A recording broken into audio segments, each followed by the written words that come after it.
Hello and welcome to episode 2 of the VALIS podcast. Today we're going to be talking about Ringo Starr and his work through the Beatles. This is part 1 of 2. Did you say work? His work through the Beatles? Yeah, his work, yeah. One shouldn't mock the majesty of Ringo.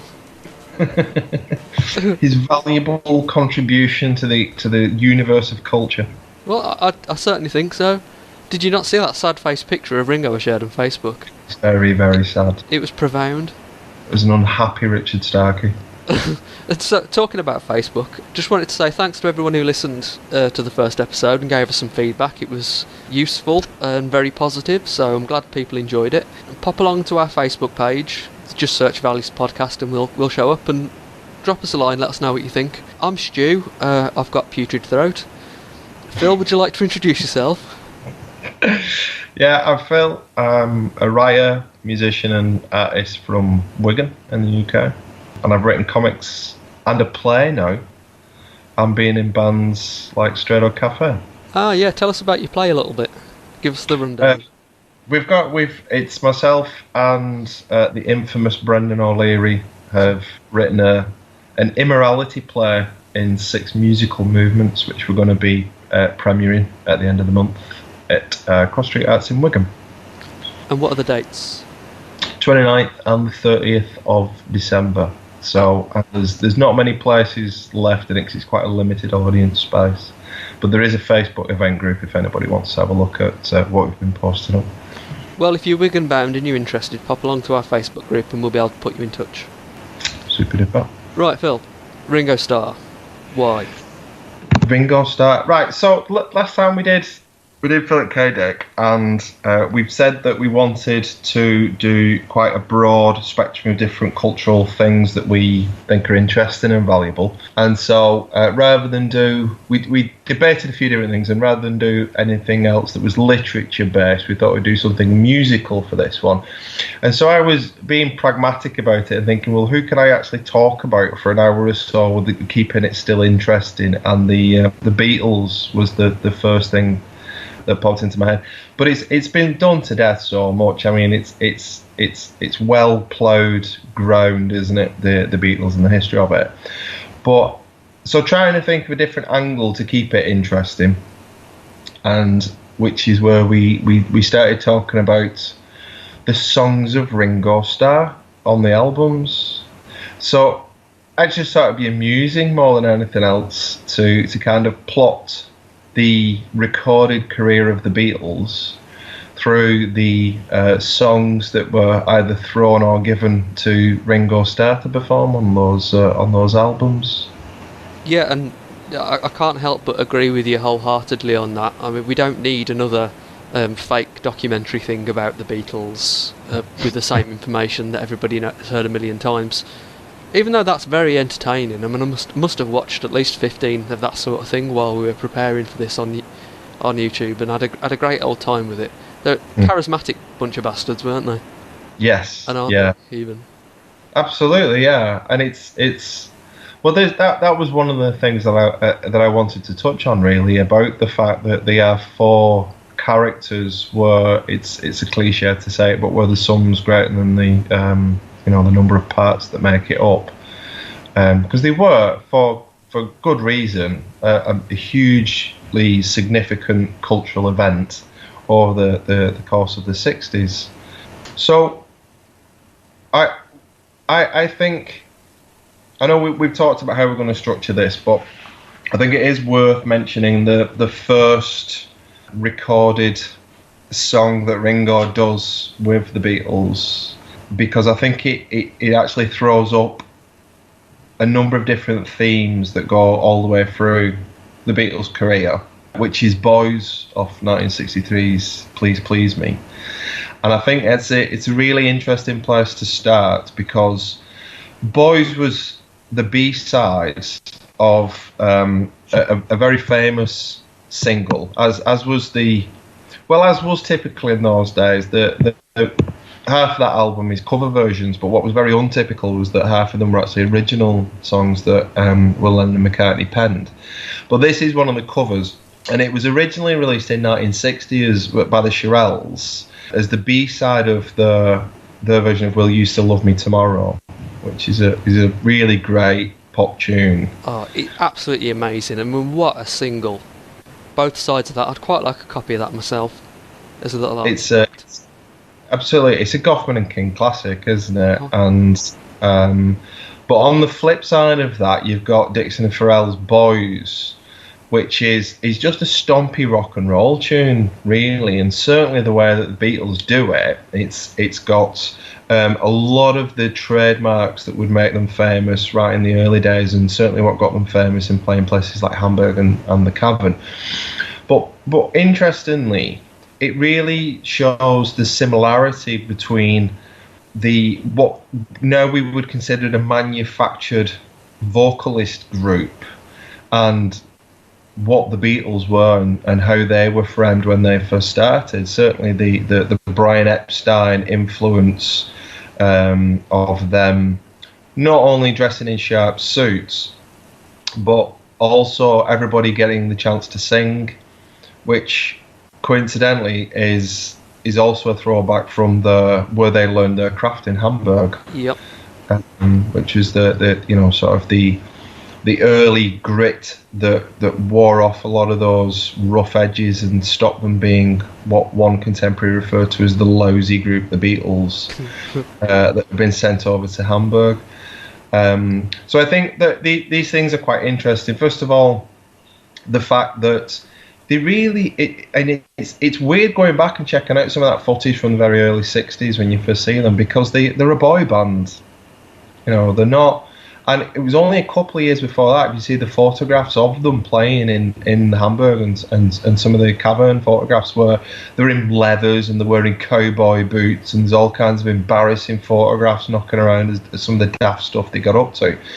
But these were young lads who were playing up to 7 hours a night in nightclubs and strip bars, basically, entertaining sailors. And what other riffraff got blown in off the street, really, of the Hamburg scene, but learning how to be a very, very good, tight set of musicians who were not only very competent at performing a very wide repertoire of songs, but actually knew how to entertain an audience as well. There's a few really interesting things that come with that. I mean, as you pointed out, the origin of the song "Boys" with in the girl group, and then that's shifting to the dynamic of the boy group of the Beatles, where each of them comes forward and sings a song and projects their own little identity. And when they all go on for interviews from this period onwards, as they're getting bigger and bigger, and they appear, and they've each got their own snippy little quips that they throw in, and they've all got their persona that they develop. And in the going from the Hamburg times, with them all dressed in quite individual styles with lots of flair and showing off their individual personality in that way, as soon as they get the idea of getting a record, and there's the notion that they might be able to make it in a way larger than just the Merseyside scene. They all dressed up in matching suits and with photographs of them all lined up with like perfect lighting and them all pulling a similar expression, and real boy band iconography, what we recognise now as pure boy band iconography. And what I thought was very entertaining was watching one of the interviews. They were talking about how they were going round and trying to find all these old photographs with them dressed up in like various different raggedy clothes, and one of them said that one time there was a photograph of I think it might have been John Lennon with a toilet seat around his neck playing on stage, and they were trying desperately to get rid of these so that they could only the only publicity be the manufactured image that was being presented. It was very, very interesting.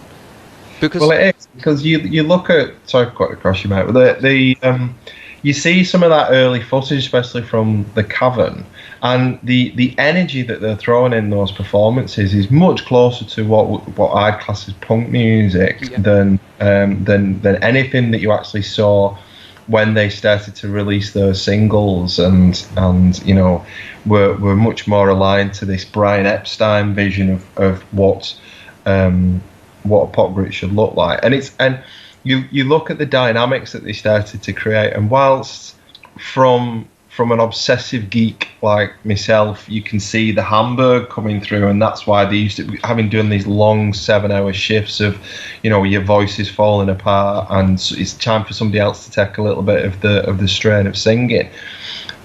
From a much more innocent perspective, it would just be similar to the vocal groups of the time. I mean, it's even some of the vocal groups at the time, though, it's rare for you not to have one main singer in those vocal groups, isn't it? Like Frankie Valli or something, or even the girl groups like the Shirelles at the time, where you generally have one main strongest singer. You might have the odd novelty record where another one takes the lead, but it's just that dynamic which I thought was quite interesting, because it to me it is very much a part of the early story, this clean-cut image that slowly starts to peel away as you get into that middle stage of where they decide to stop touring and things like that. But I think it does frame them as a boy band right from the off, and it gives you this much more interesting vocal dynamic between them that you would normally associate with R&B groups. And you've got this early heritage of Hamburg and being able to slug it out in the hardest of environments that tightened them up into being these incredible musicians, and not just competent musicians going out, but who could play in environments that people just hadn't played in before. So when you see the Share Stadium or the huge concerts that they were playing, when they literally couldn't hear themselves, they couldn't hear the other members of the band, but you hear the recordings, they're still on. Every single beat and every single note and every change is there. There's no sloppiness at all. They're just fantastic musicians. Yeah, definitely. With really strong voices. I think I want to add an addition to that. When it comes to the calling them a boy band, that does sort of, it makes me squirm a little bit because of all the connotations that's got going through what I grew up with, and the shite that we've had to put up with musically from what would be called boy bands nowadays. But it's taking what the girl groups and the vocal groups were doing, the enthusiasm, the energy, and the sheer force of charm of it all. It is a totally different thing to what we would now call a boy group, isn't it? These are two very, very different things. They all actually had very interesting personalities in their own right, which is what is different between what comes before and what they ushered in. You've got, not only have you got that, they're all four funny characters. You've got the acerbic leadership that comes from John Lennon. You've got that the pretty boyness of Paul McCartney, but who can also crack a funny. George Harrison's quite dry, and then later on becomes this much more spiritual part of the group. I mean, I've heard him described as the heart of the group before now. And then Ringo Starr's like this, this character that's been brought up around the dingle, one of the roughest bits of Liverpool, and is very much got a working class mentality, perhaps more so than any of the other members of the band, really. I think it's always one of the great ironies, isn't it, about John Lennon writing Working Class Hero when he probably had the most middle class upbringing of the four. Which kind of takes us back to why we were looking at this as a way into investigating the career of the Beatles, because looking at the stages that the Ringo songs kind of go through. Boys is very much a rock and roll number, and it's performed as a stomping rock and roll number as well. Oh, it's an absolutely great track. Have you had time to check out the rock and roll Hall of Fame performance with Green Day? I've no. I know you mentioned this to him before when we were chatting about doing this. Oh, it's cracking. Well, there's two drummers. There's like Trey Cole from Green Day on the one side and Ringo on the other, like matching each other beat for beat. And then the other two boys stood at the front doing all the shoo bop vocals, backing vocals along with it. It really just shows how much of a link there is between this era of rock and roll and then the 90s era poppy punk music that was coming out around that time and really popular. Very simple, lots and lots of energy, lots of vocal harmonies. There's sort of a strange continuity between the two.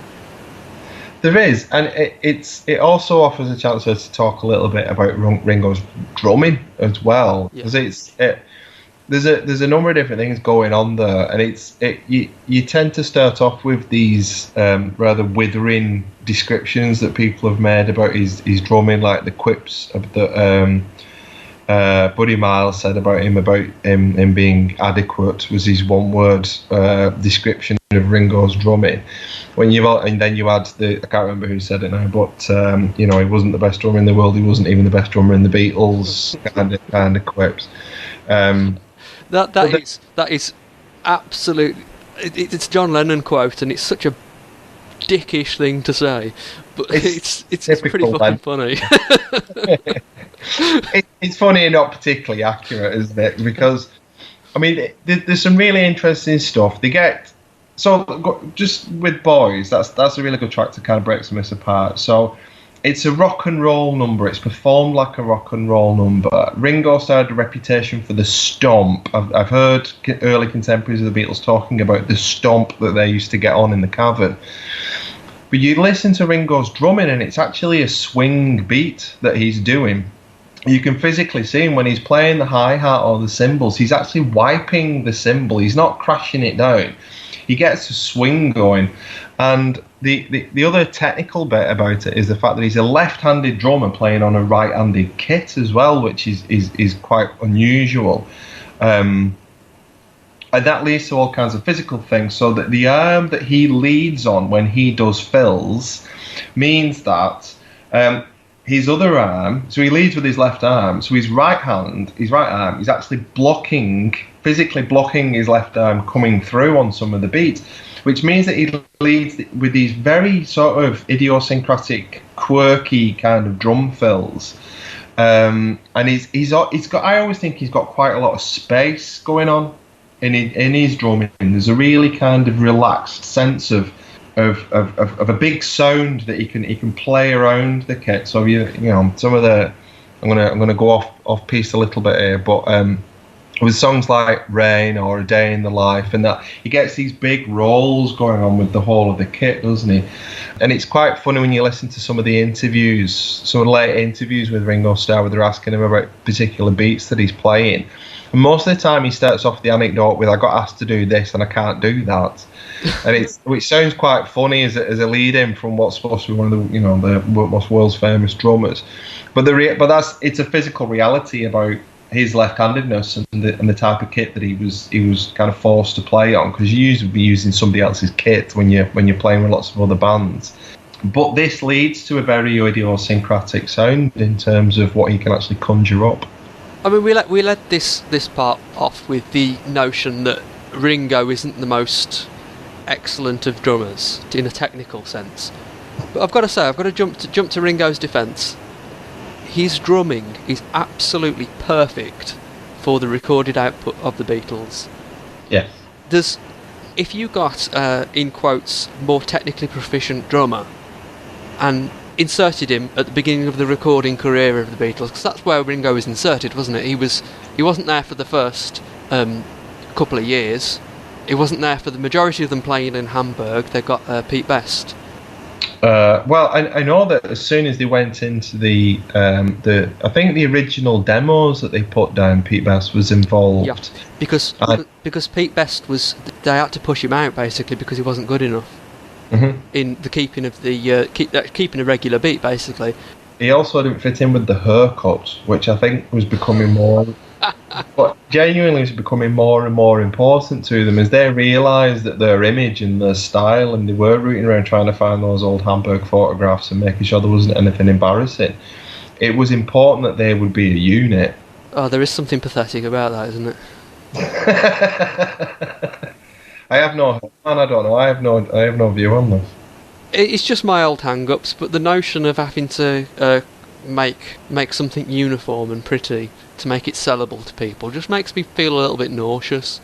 Well, that's one way of looking at it, but there's another way of looking at it, which is that you think about how tight knit, how old they were first of all when they were in Hamburg, and how tight knit they must have got with each other. Literally living in each other's pockets, and having been in bands, it's often much more like being in a gang than it is being in an artistic venture. Do you know what I mean? You have that type of there's a loyalty within it that's expected of you that you can't really compare to. It's not like being in an orchestra or being in a group of like painters or something like that. It's more like being in a street gang, and if you don't want to fit in with the gang, then it's much more likely that you're going to get forced out of it, isn't it? So I think it's more akin to that. I understand why, and I can see that the fact that probably did have a really big impact on their initial appeal. I can see that. It just makes me feel a little bit nauseous at the same time.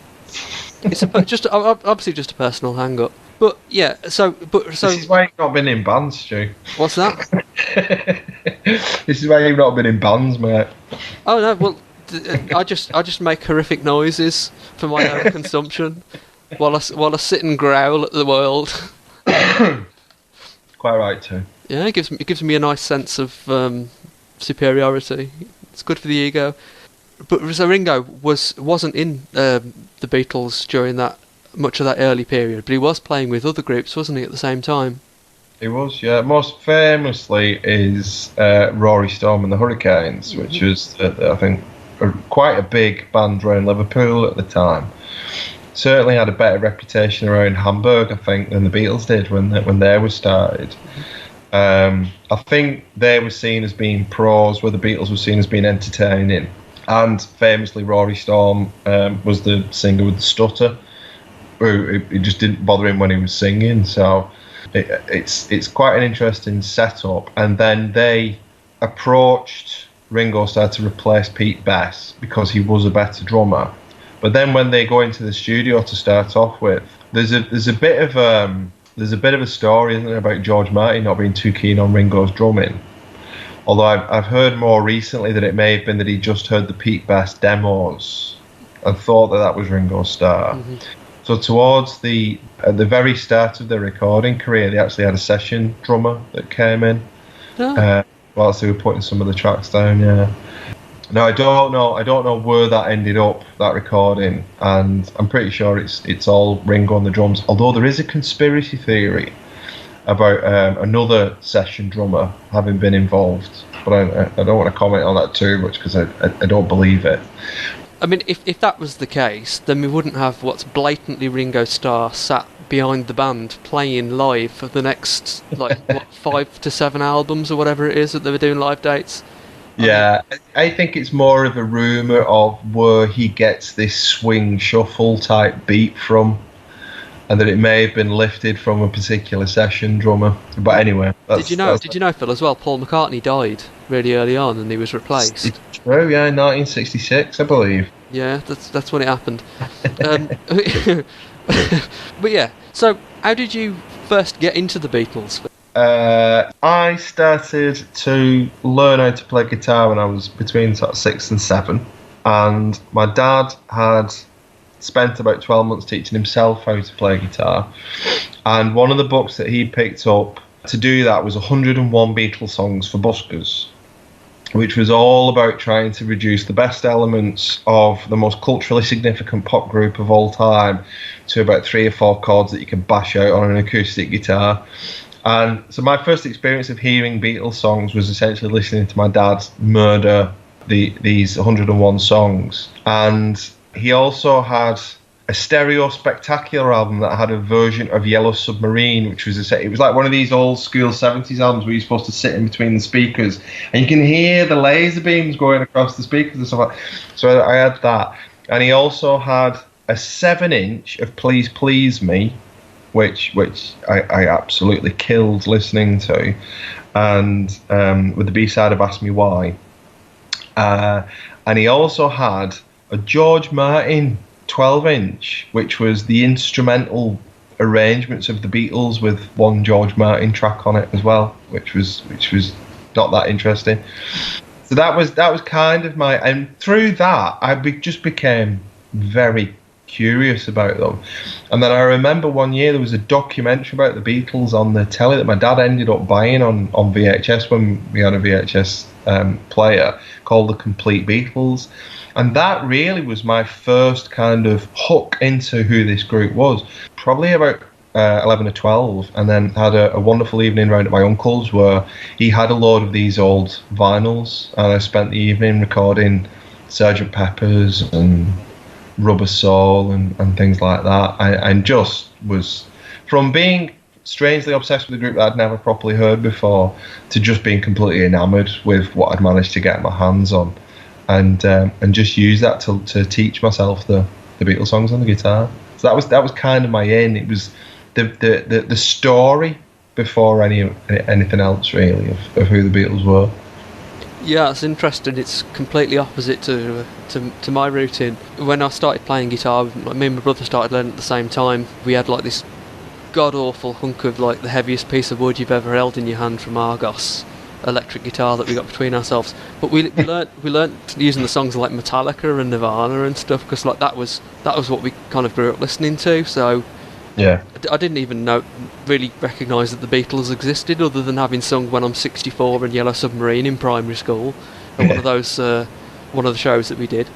And then going through high school, being involved in the school shows and stuff, as each year that they put them on, I played like the guitar in I Want to Hold Your Hand and a couple of things, and learned the songs to be able to play them. And then obviously I've started to become more and more aware that the Beatles were a thing. And I went on a skiing holiday with the school, and one of my mates was big into the Beatles, and I'd got a little CD Walkman that my folks had bought me for Christmas, like the year before, a little Discman it was called, and I took that with me, and he'd got one of those wallets full of CDs, and I asked him to give me a couple of recommendations, and he gave me the White Album, Abbey Road, and I think it was Revolver. I think it was those three. Yeah, a fucking winner. So it was we went by coach and ferry, so it was like 26 hours to get to Austria, and I just listened to the Beatles. I spent the time either listening to the Beatles, getting drunk on the ferry, and then listening to the Beatles again while nursing like a terrible hangover for the rest of the journey, and just absolutely blown away by it. It was totally nothing at all like what I expected it to be. So after that I started digging. One of my friends gave me one of those dodgy CD-ROMs from the 90s, which has got like the complete recorded works of a band with little videos and pop-ups of text and things to tell you about it, without having any idea about any of the idea of the image or the story or the personas. I had none of that whatsoever, and I just had however many, a couple of hundred songs just all digested in one go. I found that my stepdad had got an 8-record vinyl box set it was some sort of mail order promotional jobby. It was like a retrospective of their entire career, so it got from the first single all the way up to the end of the last album, picking like 5 or 6 songs from each record album along the way. So I listened to all the tracks all at once, and then taped on the CD-ROM on the computer, and you couldn't play it anywhere else. So I got and did tape recordings of all these records and had them in the car and listened to them as well. And I just became obsessed for about a year. Pretty much listened to nothing but the Beatles, which then led to me and my mates doing like a bit of a Beatles tribute act. It was on the day of my 18th birthday. Upper Six, we did a school show, and we did a set in dress up and with wigs on, these dodgy wigs of the Beatles. And there's this video footage somewhere of us doing this, me jumping in the air and landing, and the wig kind of like sucking itself up and sitting onto the top of my head, flopping about because of the force of me jumping, and then having to kind of like shake it off my head so that I could carry on to see what I was doing. It became a bit of a tradition. Was it in the middle of yeah, it became a bit of a tradition for us to replay the moment this wig popped off my head. Absolutely fantastic. I've loved them ever since. Again, totally removed from what you were saying. Like I didn't know anything. I've never even bothered to go back and watch any of the films, which I probably should do at some point. Certainly, A Hard Day's Night is well worth watching. It's really entertaining, funny film. I mean, it's pretty well written. Obviously, the music's great in it, but you do see all of those. You see why people fell in love with them as characters, and it's just a very entertaining early 60s movie that's very funny with great music in it. it's not particularly serious at any point. But it's not fluff. It's got something about it. I was just saying as you were talking, then it's interesting because they're seen as a guitar band, but it's so kind of light touch, a lot of the guitar stuff, especially in the early records, that there's from a contemporary guitarist, for somebody like yourself who was obviously getting into the heavier end of guitar music, like bands like Metallica or something like that, then to listen to an album like Abbey Road first is probably a good way into a group like the Beatles, because it gives you some of that stuff where you can really respect the musicianship from that particular angle. It's a great guitar album. Definitely. Especially that medley that closes it, for like the second half of the second side. Right, yeah. Absolutely, it's real rock. But you're quite right. I was actually quite baffled by Beatles guitar work when I came across it and started listening to it, because I was used to very, very rhythmical playing, filling in the rhythm with palm muted rolls on the guitar and that sort of thing. And when it came to playing some of the early Beatles songs, I didn't understand how to do it, because there's sort of rhythmically interesting, choppy interjections of certain chords for quite long passages of the song, and the guitar is not the focus whatsoever of the sound. Well, this goes back to where we started from, which is they were a vocal group. So, and everything is about the melody and the harmony, apart from Ringo Starr's drumming, which is all about the sort of the stomp or the swing or whatever we're going to call that in the early stage. Because I think one of the things that I was going to suggest is there's going through the Ringo songs is kind of like there's three stages, and the early stuff is really this rock and roll band. But there's a tension between whether they are a rock and roll band or whether they're a harmony band. And I always get the impression that McCartney was quite excited about what they could do with having quite a unique position of having a four-piece band where every member of the band has got at least a decent voice and can hold tune. And not only have got a decent voice, but have got really good phrasing, like an intuitive grasp of musicality. They understand how to chew over a phrase and make it sound convincing. Yeah, and it's very little schmaltz in any of the stuff that they're doing, even though some of the lyrics on the early stuff is a little bit maybe a bit cliched. It's all convincing because of the delivery. Yeah, and I think, the obvious person to go to in that is George Harrison, in terms of the little nuanced guitar licks and things like that, and riffs that he drops in that are so well thought out against the music. Exactly the same thing about Ringo Starr's drumming, which is that, and I've heard other drummers say this, which is he sits in the song. Mm-hmm. It's not like, and you can kind of say that about all of them really as a band. It's about the band, it's about the whole sound, it's about what's going to work, what's going to complement everything else that's going on. And they approach that not only from a musical point of view, but from a vocal point of view, the way they set up three-piece harmonies, and even some of the structure as well. So going back to Boys, that first track, it's a call and response type tune, isn't it? So everybody's involved in the band, no matter who's taking the lead, everybody's involved, and it always feels like that. It feels like a band. It doesn't feel like a singer with backing musicians or any other kind of setup. And that's, to me, that's essentially a boy band dynamic. It's you've got everybody complimenting everybody else. So even like some of the contemporaries like Cliff Richard and the Shadows were like, the great guitar band of the time. But even that, it was like, well, you're not going unless you've got a front man. And your frontman's the only person who's going to sing in the band as well. So it's like, it's in one breath incredibly unique, but at the same time, if you know where to kind of plot them against what was going on at the same time, they just pulled interesting influences together through their own history to create something that was just exciting, and is still exciting when you listen to it. I think it helps the fact that the early tunes are all about 2 minutes long, but they get a lot into those 2 minutes. And in fact, the songs remain fairly brief for quite some time, don't they? It's only quite late on that the Beatles start experimenting with longer song forms, because up for the first 5 or 6 albums, at least, they're all single-worthy tracks, aren't they? They're all 10 2 minutes for a side of vinyl can to go into. You can easily see them in a jukebox situation. Well, I've heard George Martin say that in terms of how they approach putting the albums. Certainly the first half of the career, the way they put those albums together is every song was approached as a single. It was, we're going to record everything as though it's we're going for a number one with it, and then we'll sit down and work out which are the best ones, and those are the ones that will go on the album. And you start, as we go through a little bit more chronologically with the albums, you start to see some stuff that gets forced into later albums they've actually been hanging around for quite a while.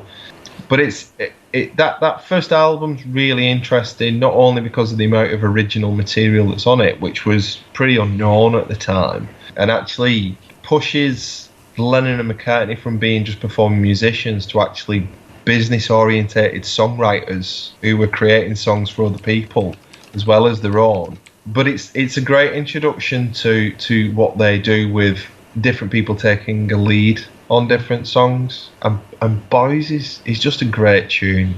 Anyway, I mean, they do a great job on it, but it's such a fun tune to listen to. While we're at this point and talking about the more rock and roll Ringo, the actual album itself, I mean, the Please Please Me is top-notch record. To me, listening now, it doesn't sound at all like an early record where they're finding their feet, which you would dismiss and move on to the next, which is the case for a lot of bands that I listen to nowadays that have had a long career. The first couple of albums often maybe a little bit patchy, or you can see bits of promise, but it's only in the second and third that they're really getting to the stride. Here, it's brilliant. You've got Do You Want to Know a Secret? Absolutely stunning song. One of my favourites from the early days. I Saw Her Standing There, Misery, and Boys. Please Please Me is obviously fantastic. Love Me Do. Just, there's so much good stuff, so much energy, enthusiasm. Considering they were recording on very primitive gear. 4-track. Yeah, 4-track. It was basically live performance, isn't it? Mic up and go. I could listen to it endlessly.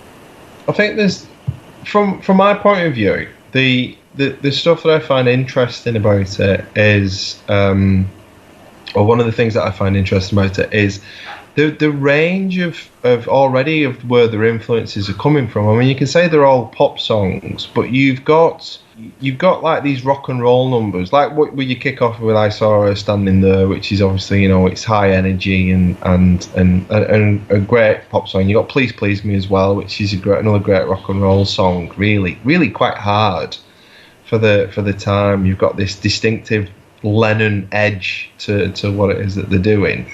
And the sort of Little Richardness of I Saw Her Standing There that Macca loves tapping into. But you've got these really interesting ballads as well that show off just how broad their vocal ability is. I mean, Lennon and McCartney obviously were just fantastic vocal talents. It's difficult not to talk about Twist and Shout at this point, and just how killer that Lennon vocal is all the way through it. And even if you listen to the guitar riff that he's, as a rhythm guitarist, that he's using, it sits so naturally in even like a punk or a rock setting. You can put it sounds like it's got a touch of overdrive on it in the recording, but it's essentially a punk rock record, and at the same time they can do a tune like A Taste of Honey. Mm-hmm. It's like really melodramatic kind of ballad type stuff.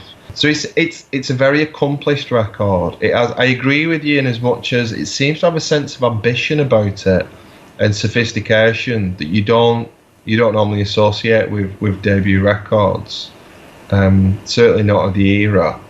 And it's quite an interesting first chapter, isn't it, of a band. This is the band where George Martin heard them and thought they were interesting, and which is kind of how they got signed. If it wasn't for George Martin, they wouldn't have got that. There's not the breadth on the record of musical sophistication. There's a breadth in influences, and there's some raw natural talent going on there, and there's an interest in music. You can tell by the fact that they've had to they're looking at different types of songwriter to see what they can do, and they're obviously just interested in music. Their original stuff perhaps isn't quite as ambitious as it will be within quite a short period of time.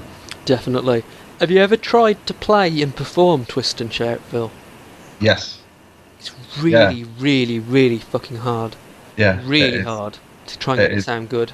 I find it's hard for a couple of different things. First of all, Lennon's got that great ability being able to shout in tune. He's literally screaming down the microphone in tune with the record. The riff is quite unusual in as much as it's kind of got this sluggish kind of rhythmical element to it. You're always kind of offbeat when you're coming up on the riff. And bearing in mind, he's singing at the same time, which is what he's doing. He's playing that and singing at the same time. Yeah, it's funny you say that, because it's almost like a swingy line, because it does the speed up and the slow down rhythm as you're going through it as a consistent thing. It catches up on itself and then falls back. That's right. It's just a tricky rhythm to sing. It's a tricky rhythm to play rather whilst you are singing. Mm-hmm. That's what I've found difficult. It's great fun trying, though. It's great fun trying, and you can imagine how much fun they would have had in Hamburg, being off the Reds, playing that to people, and the amount of energy in the room that would be going on. But at the same time, you can't imagine Lennon singing the next one. Oh God, no! And you can't imagine them playing sets the length that they were playing. The story is that he was sucking throat sweets all the way through the session, isn't it? And they left Twist and Shout till the end because of the state of his voice. Oh God! Because it was done in a day, wasn't it? The album, so it was literally walk into the studio and knock it out. But again, it's testament to how tight they were as a cabaret band. I think I would probably describe them as at this point. You could rock up, knock out a load of tunes, play for a good set of a few hours with all the hits that everybody likes, shove in some of their own stuff under the radar a little bit, and it wouldn't clear the dance floor than playing one of their own tunes. It still baffles me a little bit that Love Me Do was the first single that they put out, just because I think it's such an awful song, but that was the only thing that George Martin, when he'd heard the stuff, that he felt was a good enough song to actually put out as a single. I think you're being a bit harsh on it. Maybe, but I don't like it. It is clunky. It is clunky, and it's clunky in comparison to the other stuff that's on the record for some reason. But I think it's got a really strong, simple hook to it. I think it's very catchy. I can see why it would be appealing to like a pop audience. So I can see the reasons why that decision was made, I think. It was a different kind of hit parade of the day, wasn't it? And the types of things that would do well, ballads still do well, don't they? But they were a lot slower paced, and it just feels it just feels dreary to me. It just feels like a dreary song, and I know that when it got to about 14, I think, in the charts, Love Me Do, which is still pretty impressive from a band from Liverpool that nobody'd ever heard of. And then he comes back into the studio and says, right, well, let's do an album now, and we need another single to put out there. And they come back with Please Please Me, which is just such a killer record. And you can totally understand that after why they recorded it, when George Martin just goes, you've just recorded your first number one. Because it's a great pop record, but it has, like I said before, it's got this edge to it where it feels a little bit dangerous in places. It's got some tight razor guitar going on with it for the appropriate for the period, but it's got like Shadows-esque figure that runs all the way through it. It's got a bit more grit to it than what was coming from the Shadows, though, hasn't it? It's got a bit more, a bit more bite. Well, it's to get a little bit technical again. You've got that Gretsch Vox dynamic that they've got with their instruments being recorded in Abbey Road, whereas the Shadows are playing with it's the Hank Mervyn sounds, the Stratocaster, which was so much warmer, isn't it? That tone, where you've got this. It's hard not to kind of describe it as having this kind of Scouse, Docker, Hamburg, grittier underbelly edge to it, in a way that perhaps the other records don't of the time. But that kind of suits Lennon's voice, doesn't it, as well? And plus the harmonica. I have heard an interview where they're joking about the fact that they didn't really want to play the same trick twice, but they did feel like they needed some harmonica on it because it did well with Love Me Do. It's so much better than Love Me Do as a record. Yeah, undoubtedly, it is a step above, and it's funny that they could pull that off, that jump, in the space of like literally what would have been a few weeks. Just yeah. It's difficult to imagine. But then again, what happens going from this album to the next one is sort of difficult to imagine as well. Well, the next album with the Beatles, I would probably say I prefer listening to With the Beatles than Please Please Me, as just an experience of putting an album on, listening to it. I think I prefer the songs on the second album, which is no mean feat, is it? You know, the legendarily difficult second album to put out. It was well within the year, wasn't it, of the release of the first one? 1963, yeah. And I think from EMI and Brian Epstein and George Martin's point of view, it was, we've got a cash cow here, let's try and get something else out pretty quick. And so With the Beatles comes out with that lovely Astrid Kirchhoff photograph on the front of it, with its, you starting to see a little bit more of the artiness coming through, not just a cabaret band. There might be something else going on here. That's the first like hint of it. It's a very striking image. Yeah. A very, very, very odd placement. It's not balanced at all, is it? Yeah, it is. Yeah, it's a quite unique composition, and it's powerful when it's been parodied so many times. Yep.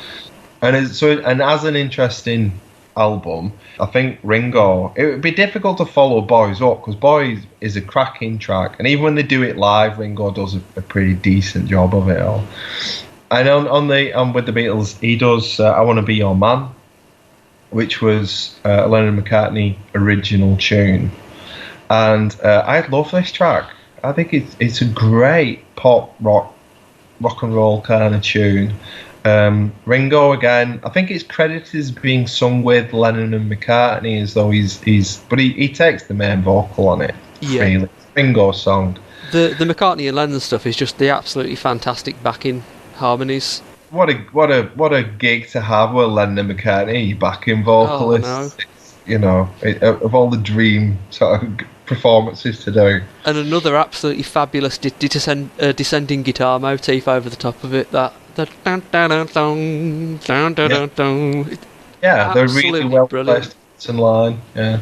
So, but the most famous cover of it was done by the Rolling Stones, and the story is that the Beatles, Lennon and McCartney as songwriters, were approached by the Stones for a song, and so the story is that they knocked out I Want to Be Your Man and gave it him. Lennon's quipped in interviews about the fact that they weren't going to give them a good song to do. So, I think they performed their good songs and they gave the stuff that they weren't that bothered about to other people, which says something about the songs that they give to Ringo Starr. So it's probably worth thinking about that as we're going through this in terms of how they made that selection for him and how much say Ringo had over that. It's worth considering and thinking about the fact that we've had, for the first two records in a row now, we've had, the different vocalists switching around, and then you've got the one Ringo Starr song, and we've seen, the strong tradition set up at this point of,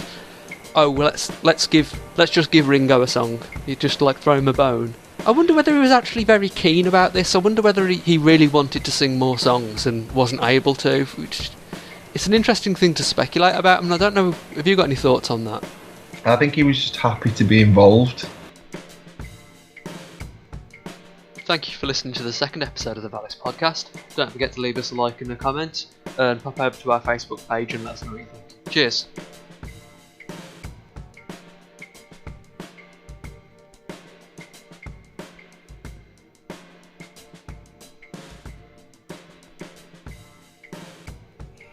That was the VALIS podcast.